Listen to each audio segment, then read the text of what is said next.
Hello, hello, hello, everyone. Good morning, good afternoon, wherever you are. My name is Alexa WiIlliams. I use she, they pronouns, and I am a part of the Media 2070 team. And on behalf of the entire team, I just want to welcome you to our live stream today. And if this is your first time, you found us on socials, anything like that, and you're unfamiliar with Media 2070, we're a project that launched in 2020 that does the work of uncovering media harms and working towards media reparations in a future where Black folks can own their stories from ideation through distribution without interference. So, again, welcome. I want to say, whether you're here now or watching later, we value your time and your contribution. And if you are here with us, just drop something in the chat so that we know that you're here and we can say hi back. Grab your water, beverage of choice, and let's just settle into what we're doing here today. The moment that we're in is both novel, it's new to us, and yet it is somewhat familiar. The world as we know it, y'all, has threatened to end many a time before. We know this because of the stories that have been shared and experienced by our kin in both blood and spirit who came before us. The griot, the storyteller, tells us who we were before they started spewing lies about our worth. This storyteller, who is part wordsmith, part prophet, gives us glimpses into who we might become if we heed warnings, learn from our mistakes, and begin to practice collaboration and care. So today, we explore this sacred lineage and legacy more in hopes that we continue to act like we know our true power and continue to utilize it in this moment and the next. And with all that said, I want to turn things over to my colleague Diamond, who will be our moderator for today. Again, thank you for being here, and over to you, Diamond. Thank you, Benicia. I think maybe we could all go home after that. Benicia is a wonderful storyteller in her own right, and we're so grateful that you were able to open up such an important panel for us. I'm really excited for the people that we'll be featuring today. They really embody the spirit and the care and the love of storytelling and art making. And so with that, first I want to bring up Alexa WiIlliams. Alexa WiIlliams is a children's screenwriter, author, teacher, and freelance narrative strategist. They're a Black liberationalist and advocate for all things magical. Alexa writes content for kids, their families, and aligned organizations. She enjoys reading, creating, watching cartoons, gardening, practicing yoga, and anything that nurtures surrender and pleasure, and absconding to wherever, whenever. Thanks, Alexa. Welcome. Next, Next, I'd like to bring up Allen. Hey, Allen. Allen is a co-op entrepreneur and urban planner engaged in cultural design for community wealth building globally. He is the founder of Zeal, a worker-owned creative arts and social impact studio for artists across the Black diaspora, which has been featured in the New York Times, ABC Nightline, and Hyperallergic. As a conceptual artist, he designs and produces multimedia anthologies through soundscape installations and public art exhibitions. As a 2024 Open Society Foundation's Equality Fellow, he is currently producing The Remedy is Solidarity, a global multimedia anthology on reparations. Welcome, Allen. Next, we have Cheryl Thompson-Morton. Hey. Cheryl is the Black Media Initiative Director for the Center of Community Media at the Newmark J School. Cheryl works with Black media outlets through training, research, convenings, and connecting them to financial resources. Previously, she was the program director for the Linfest Institute for Journalism in Philadelphia, where she created, launched, and executed several initiatives to increase equity in news media. Thanks for joining us, Cheryl. And can we have Arianne, oh my goodness, Edwards. We just talked about names and how important they are. Arianne Edwards, welcome. Arianne is a fifth generation Angelino, archivist, civic leader, and founder of the J.L. Edmonds Project. an initiative dedicated to preserving the history and culture of the Black American West. She has curated and presented her research about Black history, memory, and legacy at several cultural institutions around the US.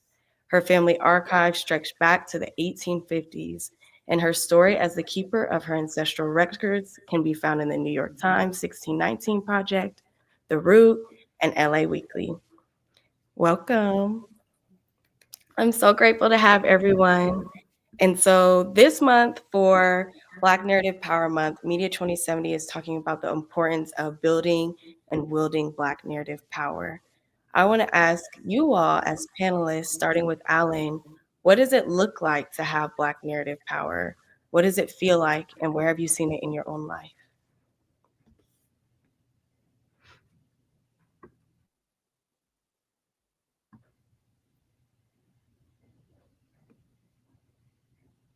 I think you're muted, Allen.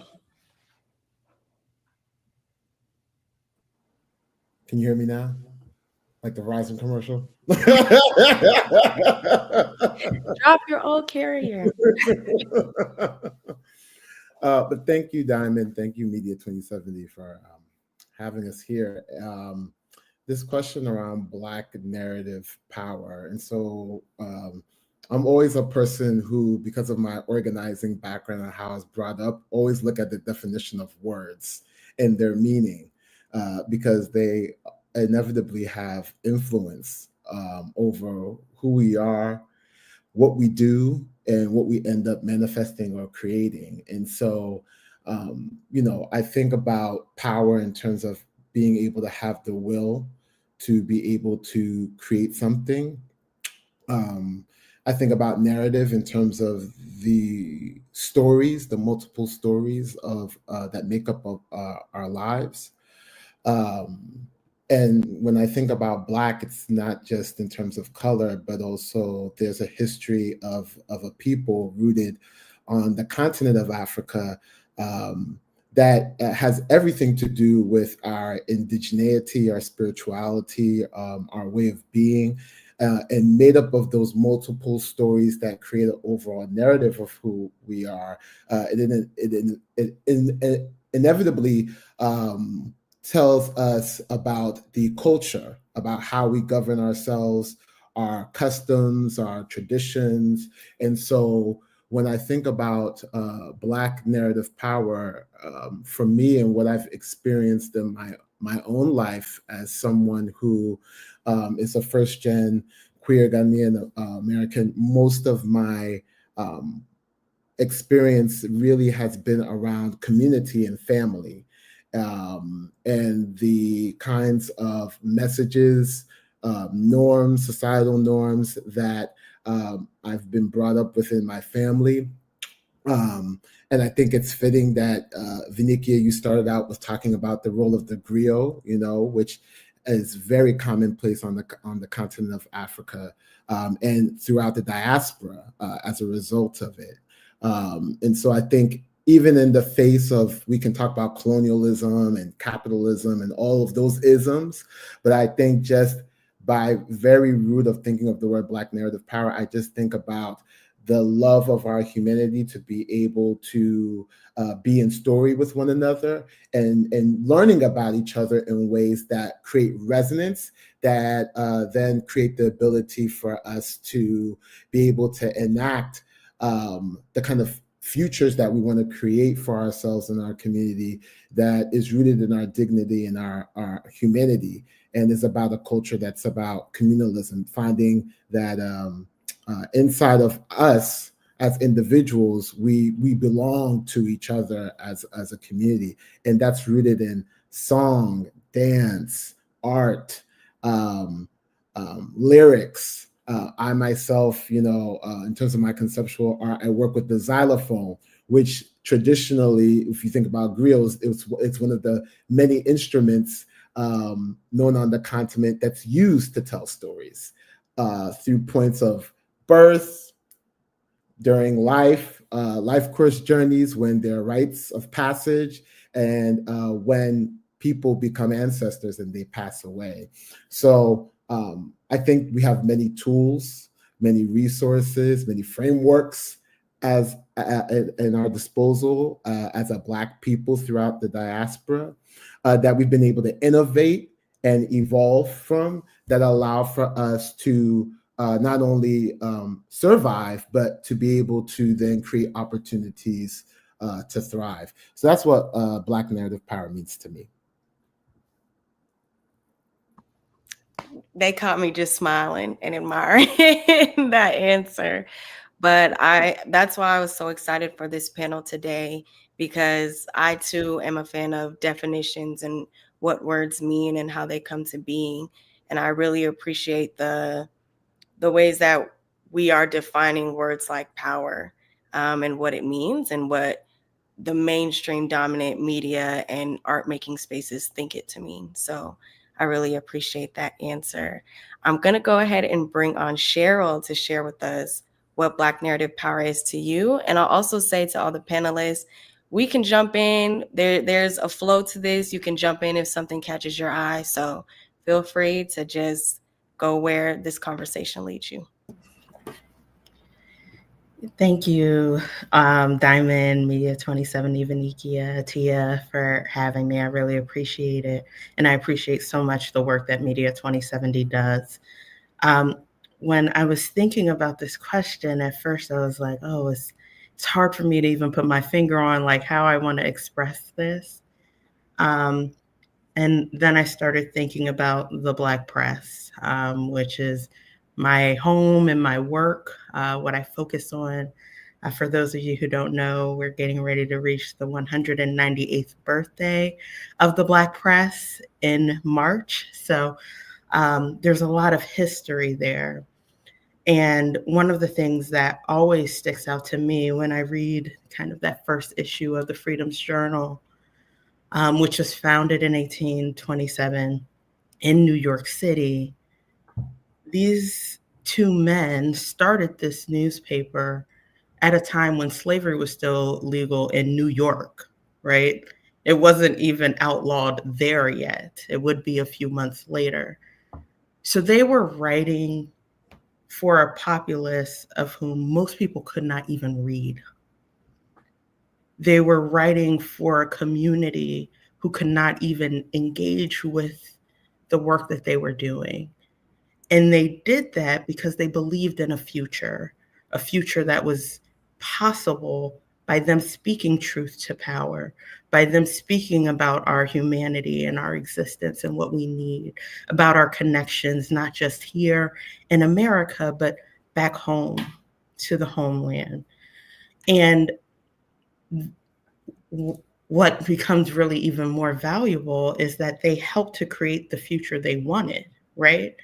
We're not where we want to be, but all of our lives are impacted by the moment those men decided we're going to start this newspaper.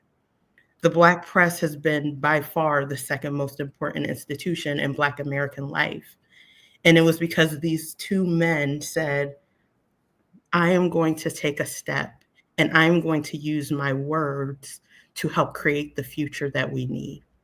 And to me, that is the lineage that we walk in now. That is the charge that we are left with, to continue that work, to continue to use our words to create the future that our people need, both now and for the future. And the Freedom's Journal is a reminder to me that our words have that power. So that's what Black narrative power means to me. You better come on, Cheryl. You better tell the people something. That the Media 2070 essay talks about, I believe it was the Boston Newsletter, one of the first like run papers in the US, founded by white Americans, and thinking about the contradictions of the foundations and what the charge and the purpose and the dreams were, is why we're here today talking about the ways that Black storytellers, Black journalists need to be trusted, and the way that our work has always paved the way for care and community and futures. So I'll go ahead and bring on Alexa to tell us what Black narrative power means to you. Hey, y'all. Thank you all for having me. I've already been so edified. Like you said at the top of the call, we could just go now. I've been filled, I've been nourished. So when I was thinking about this question, I kept hearing kid me say, why? So like, obviously my favorite question when I was a kid was why. And so I'm sure y'all already know how my mama felt about that. But as I've gotten older and finally been able to establish and grow my own relationships with my elders that are still earthside, my new favorite question to add to the why is who. And I'm also a huge fan of how. So I think that Black narrative power is having access to the trove of information that allows or that follows those three questions: why, who, and how. Who am I? Who were you? Who can you be? Who can I be? How did you live? How did you die? How am I living? How am I loving? Why does my nose curve that way? Why did Grammy choose to migrate here or pursue banking over art? In the Black community, in the global Black community, questions like those have historically caused a lot of fear for us. And so I think Black narrative power is about acknowledging that fear with the courage to answer, to discover. Y'all gonna keep catching me. These are some brilliant people, folks. And I'm gonna keep saying it. We could go home, but I'm gonna let the people take their time. So take your time. Arianne, can you come and tell us what Black narrative power means to you? Yeah, I just want to thank all of you for inviting me to this panel. I feel incredibly grateful to be sharing the stage with all of you. Something that comes up for me when I think about this question is really our platforms. And I think that, when we think about the stories that we're meant to tell as Black people, having a very clear sense of how we own that story. My family started one of LA's early Black newspapers, The Liberator, in 1900. And we have all the original records of the paper. They've been handed down in our family for over 100 years. And we worked with so many different community partners to have them digitized, to have them accessible for the public, for artists, for students, for scholars. And it was important that it was free, that people could hear about the elections that were happening, to hear about love stories that are in this newspaper, to hear about the people that were fighting for us to build a new world in Los Angeles, where there were very few Black people at the turn of the century. They created this paper, gave everyone a chance to dream. And my great-great-grandfather who started it was born enslaved. He wasn't able to read and write. And so this trajectory from not having access to then realizing that you also have freedom, that you get to also think for yourself, and then create a platform for thousands and thousands of others to do the same, is a heavy dream and a heavy burden to hold on to. And I think that I've been studying our family paper and studying this, like the community development that went around the launch of this paper. And something that keeps whispering back to me is that if we don't have our home, if we don't have our sanctuary for these stories to be birthed from, then we'll miss it. We're gonna miss it. And I think about Black Twitter, you know what I mean? And how it just washed over us and cared for us and loved us and affirmed us. But now it's X, and we know homeboy is incredibly disrespectful, so we not Black Twitter anymore. And so I guess I just want to share with all of you that, like, when we think about our platforms, when we think about where we share our stories, where we want to bring our voice forward, that has to be hallowed ground. That has to be sacred, and we have to have ownership over that space. Um, and I think we're just such a powerful, beautiful people globally and within the diaspora that our stories will find its way no matter what. The last thing I wanted to share was something around language and something that ties us to back to the continent throughout the Caribbean, through North and South America, is our tongue, is our language, and really how we have really kept some of the original syntax, the original grammatical structures that still exist on the continent, and that we know how to affirm each other, how to love each other without having to prove who we are, or we. I guess I just want to say that we still carry the seeds of our language on the continent, and it's our job to continue to hold it, protect it, and save it. So that's what comes up for me.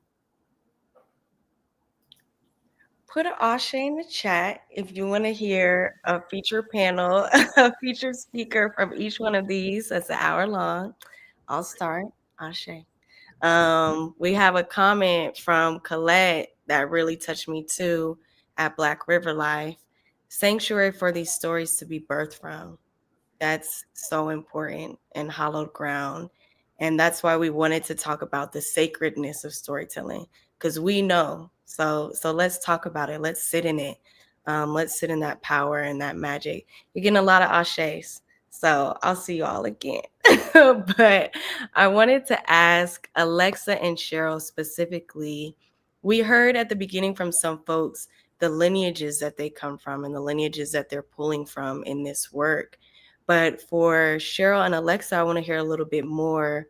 What lineages helped you find and root yourself in the storytelling role that you have today? In what ways are they imbued with ritual or ancestry or history? And how is that part of a longer arc of connection for you?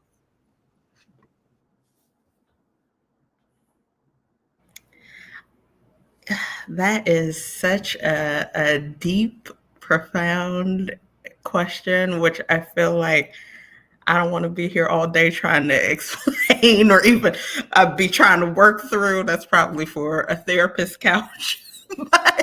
but as far as I know, all I know of my family's history is here in the U.S., from South Carolina, from Georgia, from Tennessee, going up in the Great Migration to Indiana and to Trenton, and Trenton is what I know of home. Georgia is what I know of home. We used to joke with my family in Trenton that my aunts, you didn't need the Trentonian. You could just go to my Aunt Brenda and Pokey, because they knew everything that was going on and they would tell you everything that was going on. And I think, from the beginning, there was a deep understanding that, like, you go to your folks to understand what's happening, and that there are a lot of people whose stories may not be listened to or believed in the higher scale mainstream, but whose voices are critical to the fabric of the community.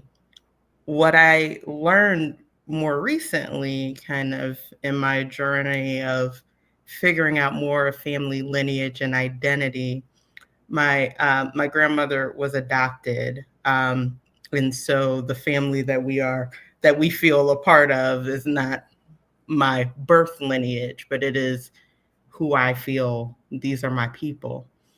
And so we started having these annual family reunions, and I found out I have a cousin who has been tracking back our family lineage all the way. He has been able to get it back all the way to 1800, to a plantation in South Carolina. how it started with one ancestor, and how, one ancestor that we could actually track via the census records. And he went, to the Church of Latter-day Saints, and he went all over the country to try to piece together this anthology of our family's life. And now it's a book of several hundred pages that he put together.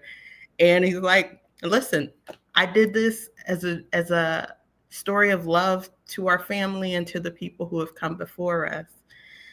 And reading through that, the person who we know, who, as far back as we can go, Mabel, born on the plantation, got freedom, had 10 children, some children that were able to stay with her, some that we don't know what happened to them. Some husbands that, a husband she was able to stay with post-freedom, some who were separated from her. And I think it hit me in such a different way when I said, oh my God, these are the people who brought me here.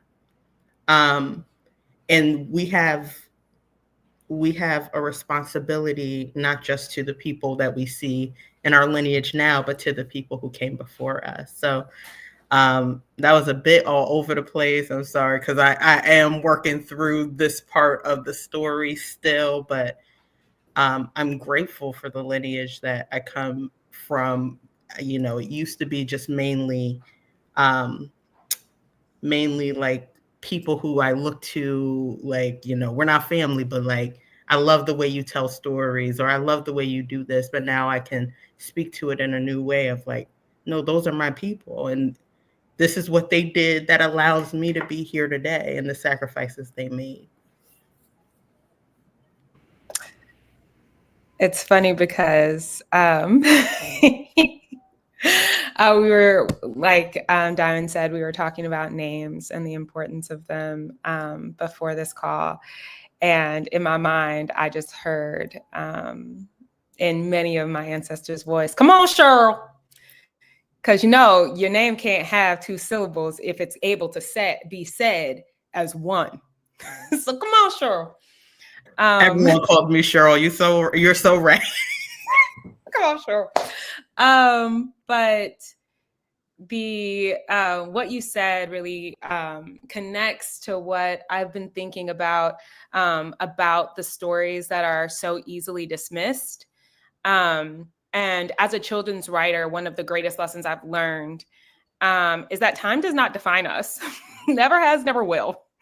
We are all happening at once and constantly. So the notion that we get older and we automatically know more, or kids automatically know less, is incredibly flawed. As many of us know, we have been controlled, alt-deleted multiple times from known existence. And yet, for all of that ignorance, our melanin gets richer, our physiologically gets richer, and spiritually. Our stories steel themselves in their gravity, in their buoyancy, in their multiplicity. Every generation, and this is something that Allen and I were talking about a couple of days ago, every generation repurposes every single thing that the previous generation has left behind, from the humor to the decay. And so for example, I always remind the littles in my family of whose face they stole. My little sister fully stole our daddy's face. And I will always understand myself as an answer to the question that ultimately killed my great-grandmother, which is who I am enough? So across time, across lineages, we cannot be confined to a certain age, to a certain generation. Even as I see myself, I am a child practicing to become an ancestor, practicing to become the ancestor I want to be. So while I'm in this middle world, I'll tell and I'll listen to as many stories as I possibly can to keep our spirits, especially those of our littles, aligned and well. when I find myself to answer the question of what lineages do I think are most important, I think that that piece about time is really important, because if you understand yourself as happening all at the same time, you are more easily able to find connections with people who you thought were long gone or people who are not here yet. So when I find myself wishing for an early diary from my own kin, my related kin, or to better help contextualize myself or to understand my own journey, I go to the writings of Octavia Butler, Janice Burgess, Zora Neale Hurston, and others that transcend the invisible borders of time and place and generation, because it feels like they're with me right now. And I think that's just as important as acknowledging that they did technically live, they did and technically inhabit the earth at a different time than I am. When they come into my consciousness, they live with me. And I think it's really important to, when we think about lineages, we think about time as both expansive and condensed, because it's really helped me understand that each and every story on my soul, each and every story that I listen to, each and every story that I tell will feel so present with someone one day, regardless of what time they live in. Like, so many people have talked about things that their great, great, great grandparents, right, have done. And that rediscovery, and how captivating and enriching and enlivening is that a word? I don't care. It is today. Like how nourishing that's been. And I think it's important to acknowledge that that's not confined to, we can't confine our people. We can't confine our spirits to time.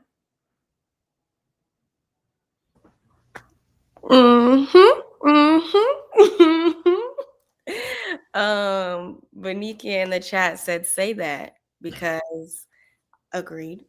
And even what Benicia was talking about in the beginning about how we use our power, what it looks like, and how this is new, but it's not. It's familiar and unfamiliar to us. And so I won't ask this question today, but I will be thinking about time and how do we tell stories with that in mind, and what does it mean for amplifying our power. And so, Arianne, I know I want you to jump in, because we talked about this when we chatted last week.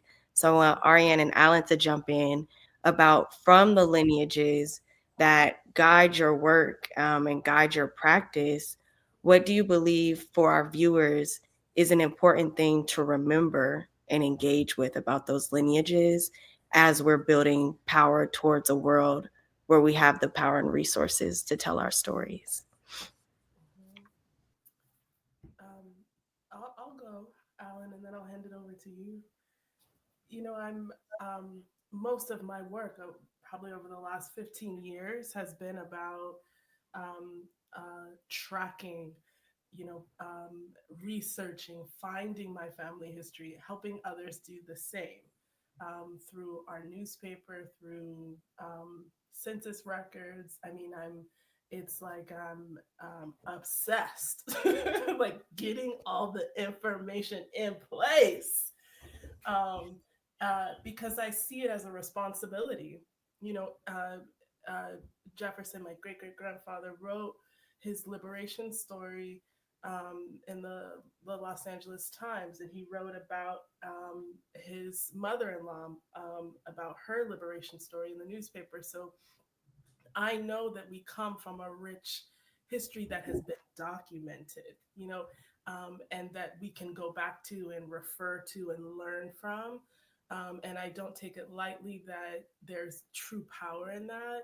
But it really wasn't until I moved to Ghana, moved to the continent, that I was where the veil is quite thin between our life here and the spirit world. And I think that you know, something that happened, maybe this is maybe like a year ago. I was in the car with my husband and my daughter, and this song came on the radio, and it was a pretty upbeat song. Like there was like a beat to it, but I felt this overwhelming like sense of pain, but also like I there was like sorrow. I just began weeping. And my husband is from Ghana. Allen is my is my in-law. He's my cousin. So like for everybody, for everybody to know, family. Okay, he wasn't in the car for this story, but he might as well have been. Okay, so yeah, I just when I was listening, and I asked my husband, I was like, what is this woman saying? Because when you hear this song, it feels like it was like it shouldn't be. Why am I crying? And he said it was a song that they performed during the Homoho Festival, which is for the Ghana people that are from Jamestown and the coastal city of Accra. And this is the festival of the harvest. And it's where you give thanks for all the blessings that you receive for the year. And the song was prayers for us, for those of us that were taken, for those of us that, yeah, that maybe we thought no one was thinking about us, that they also knew that we were still their ancestors. And I think for my work has been so focused on getting the tangible so that I can disseminate it with, you know, the folks in the world, you know, for our people to have our healing. I want us to be able to see it, touch it. But there was something about being on the continent and hearing it, receiving it, and knowing that these are also ancestors that have prayed for us, that pray for us every year. And so I just want to, the last thing I'd like to bring up is that when Toni Morrison talks about this quite a bit, when she read through a lot of the slave interviews or the formerly enslaved interviews from the during the New Deal, you know, they hired the government hired all these writers and researchers to document this kind of last generation of enslaved people. And Toni Morrison talks about how something that came up in a lot of the interviews was that folks would talk about leaving their bodies and floating, flying away, flying back home.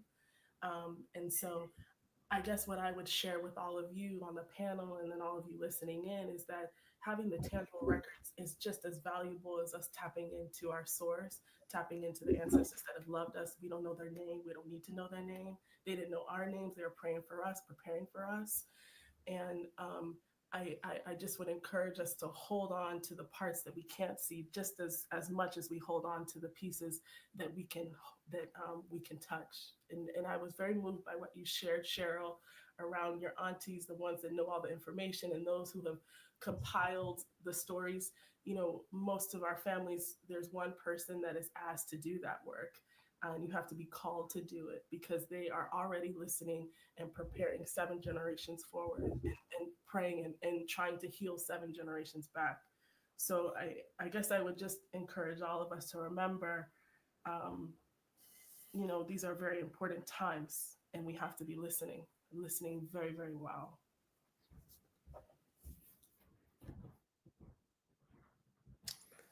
Yeah, I'm just taking everything in that everybody has shared so far. And I think again, I mean, all these questions that are being posed to us, and I feel like the audience are vital for the time period that we're in now. And I feel like there's several things I want to say about lineage. You know, as Ari mentioned, yes, we're in-laws. We're all family. You know, we can talk about proper nuclear family, but I feel like within the diaspora, we're family. We get to be family. We get to choose to be family in that way. And so when I think about this question of lineages, I can speak much more directly to the fact that my family come from 2 different tribes, 2 different peoples within the country now known as Ghana, right?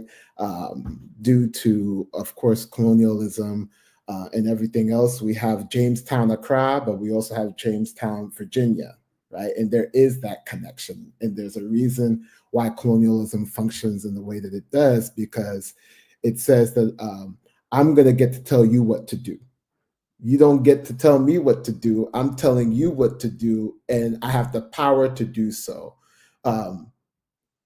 European colonizers could have come to Africa and said, what could we co-create together? But that wasn't the question. The question was, how can I dominate you and extract from you and take from you? And so with that, there's a modality of healing that gets to take place when that happens.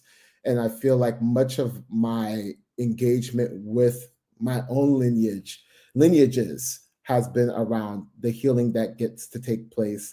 And Ari, as you mentioned, the Homowo Festival is a part of that, right? Homowo in the Ga is hooting for hunger. And so it's actually a relationship to the land, because they're paying reverence and gratitude for the harvest that happens every year, that they're thankful that they have the opportunity to have food, to have corn, to be able to have wheat, to be able to have food that grows from the ground, from the land, that we have a spiritual relationship with. They actually pray for the seeds. The priests and priestesses are even praying for the seeds that are being harvested and collected, that the community is taking place in the planting. And there's a rites behind that. And so the fact that on the cosmological, astrological calendars of the year, that they have the spiritual knowledge that is now creating a governance structure for how they want to live their lives, has always been a part of the Black tradition and how we build community. So when I'm talking about the communal ways that we are, from when I started, that's an example of what that looks like. We know about the Black farmers who created almanacs. That is just another version, right? That folks have been able to evolve and work from, due to, right, the transatlantic slave trade and people migrating and making sense of the conditions that they are in.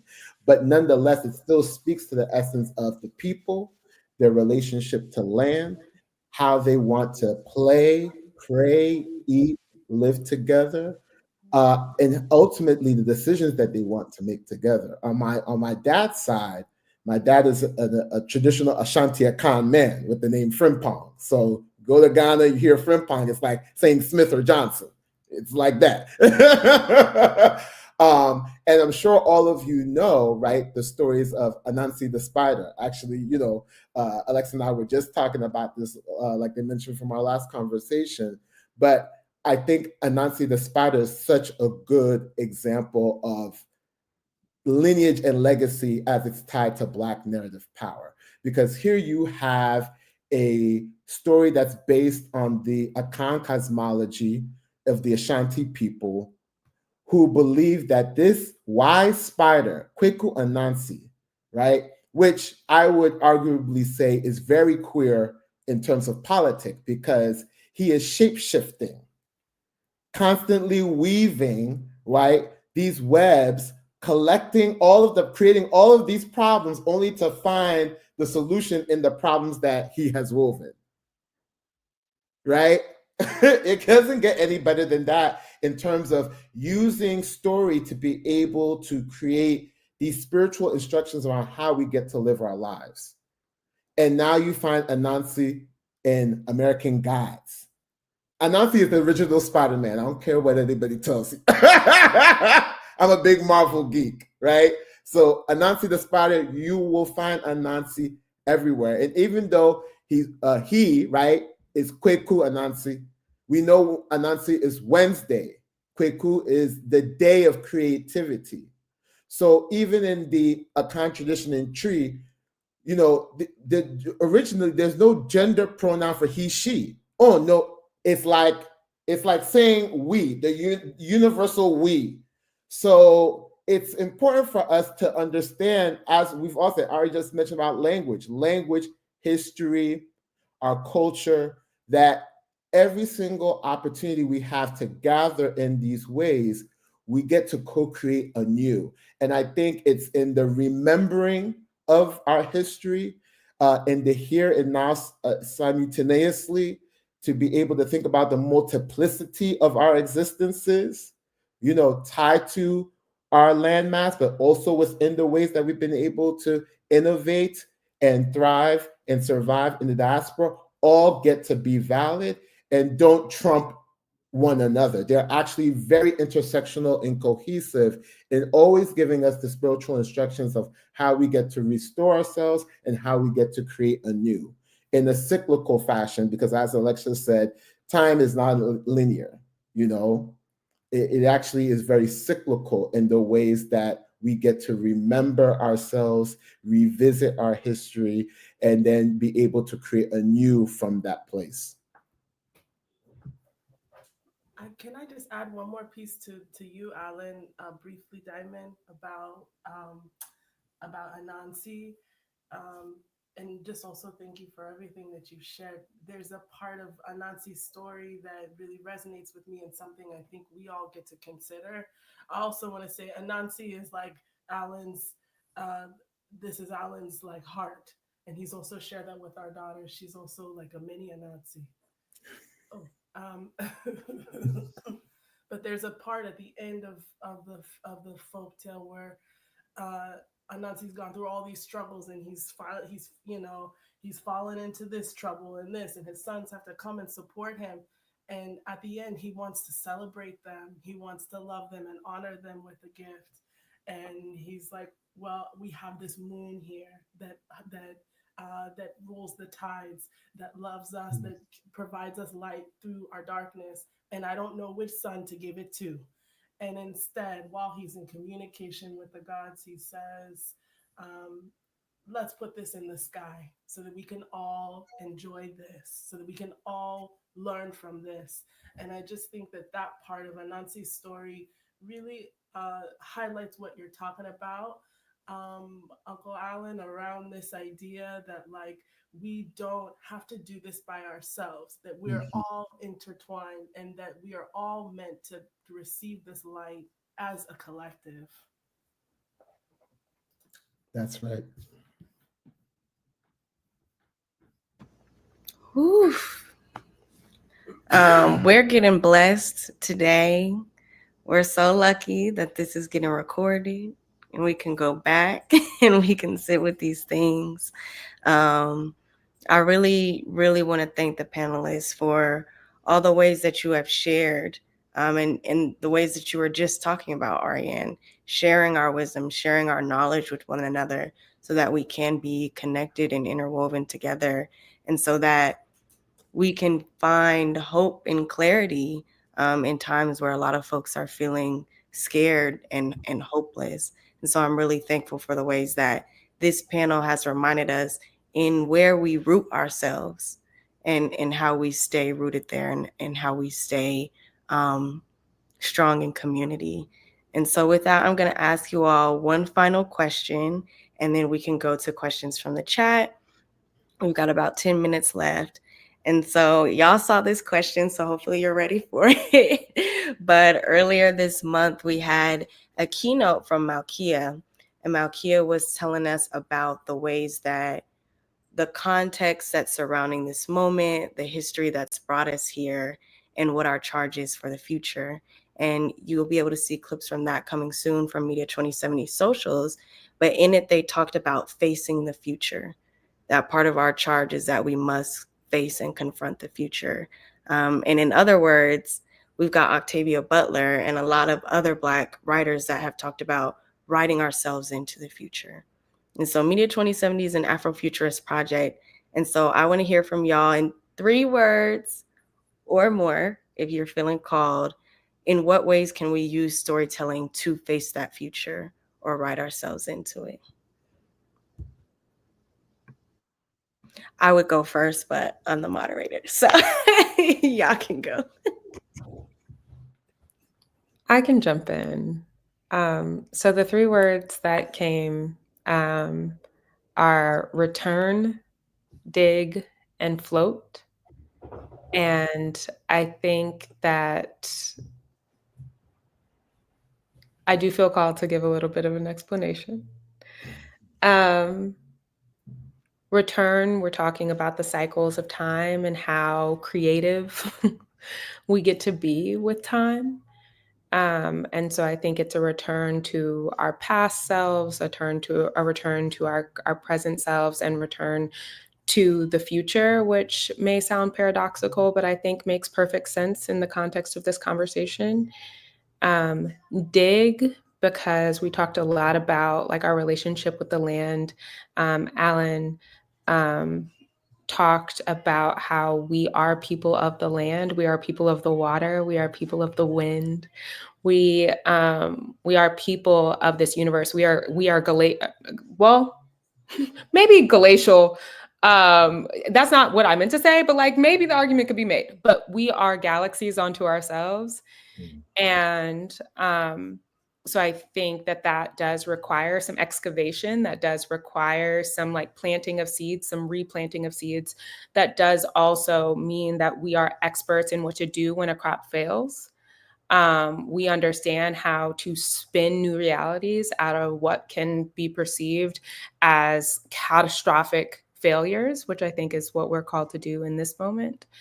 And then float, because in all of that, there can be such ease, there can be such beauty. Like Anansi should be the most stressed out entity of all time, because be causing problems that then you got to get creative to fix, but then you get blamed for stuff that's not even your fault. You even do it like that, which hearing that your daughter is like that, I'm like, okay, your daughter and I here. Cause sometimes it just be happening to you, okay?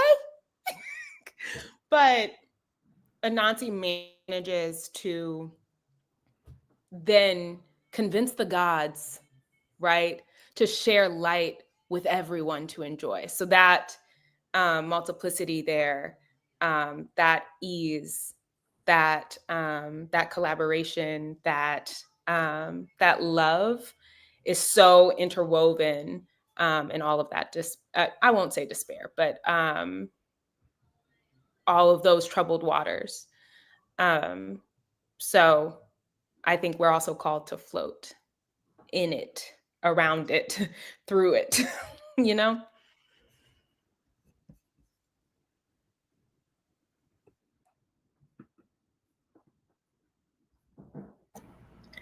I can go. I only have 2 words. So the words that came to mind for me are courage and connection. I think in the moment that we are in, I think sometimes it's easy to just feel like, oh, this is as bad as it's ever been, or, you know, and it's helpful. And I think this conversation keeps going back to the point of returning, like, things are cyclical and we are in a phase that is not new. It may be new to us and what this iteration looks like, but we can pull from what those who came before us have done, their lessons and examples. And I also think in times like these, speaking truth to power, speaking out for our communities, there's risk involved. And one of the, the things I loved so much about the Media 2070 essay was reading the examples of so many great, Black journalists and other folks who stood up and were courageous in the face of really difficult odds. But part of what also helps and allows us to be courageous is that we're not alone. We are part of a great community of those both past and present that can lead us and also can help us have strength. Or when I'm weak, other people can have strength and we can fight together. So those are the words that come to mind for me.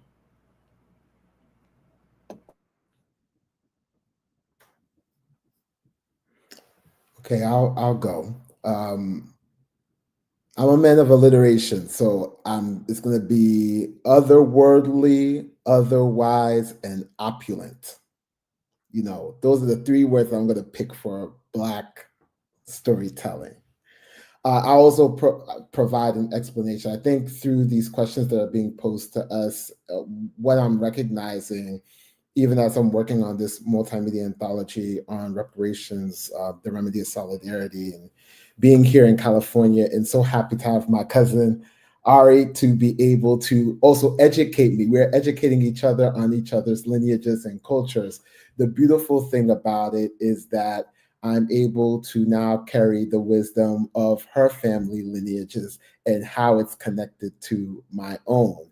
And I feel like there's wisdom that sits outside of, the traditional ways that we think about stories and facts, and how we are able to process our feelings in ways that are really indigenous to how we are as a people, and so the times whether I'm able to sit with her and my goddaughter Adina and be able to, discuss things about each other's families that we're finding, that are points of opportunities in growth and healing, and then also these just moments of gratitude, just because we're in community together, and how we celebrate each other, whether it's birthdays, people being born, like all of those things for me are things that I'm carrying a wisdom with that reminds me that those things are enough, and I don't need to then subscribe and try to fit myself into kind of knowledge base or expectations around living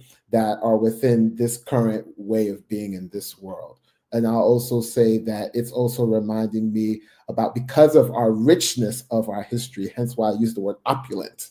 It's because of the richness of our history that it reminds me that we get to care for ourselves and each other very well, so that we will feel rich. There's so much that's going on, as folks here at Media 2070 opened up with, that can make us feel poor, that we are friends with poverty. And it's like, no, it doesn't have to be that way. It doesn't get to be that way. And I think I'm really excited about the partnership actually that we'll have with Media 2070 on the anthology, because what I'm learning is the role that art and culture can have in changing the physical and material realities that we deal with, because inevitably art and culture are spiritual tools rooted in our tradition. And so there's so much that I've learned working from Inglewood to San Francisco to Accra, where there are common threads of the things that have harmed us as a people, where we've been met with those challenges through these stories of Anansi the spider, where there, in each of these scenarios, in each of these cities, people have been able to weave their way into new solutions. And that is a teaching that is letting me know that whenever we're able to tell our stories that create a discourse that leads us back into the wholeness of our humanity and our dignity, that we will be better together, and that our stories will continue to thrive and survive even beyond us, and so on and so forth. So I'll say that as a close.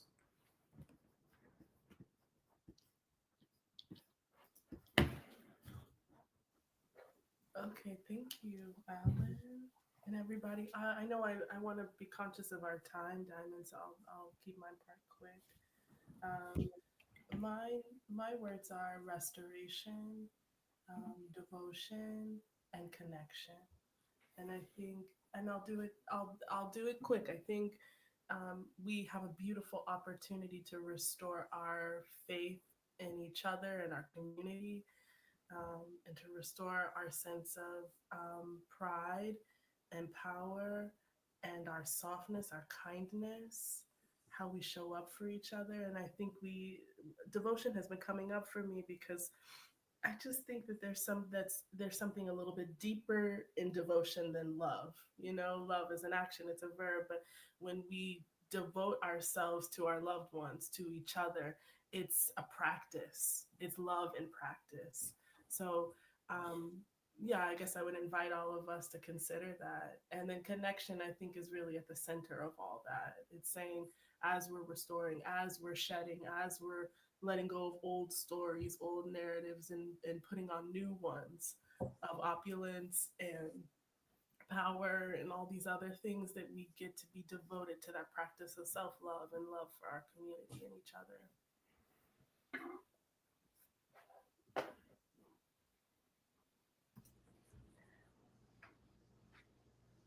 You know, I don't really want to have anything else to say because I think that that is a perfect place for us to end at.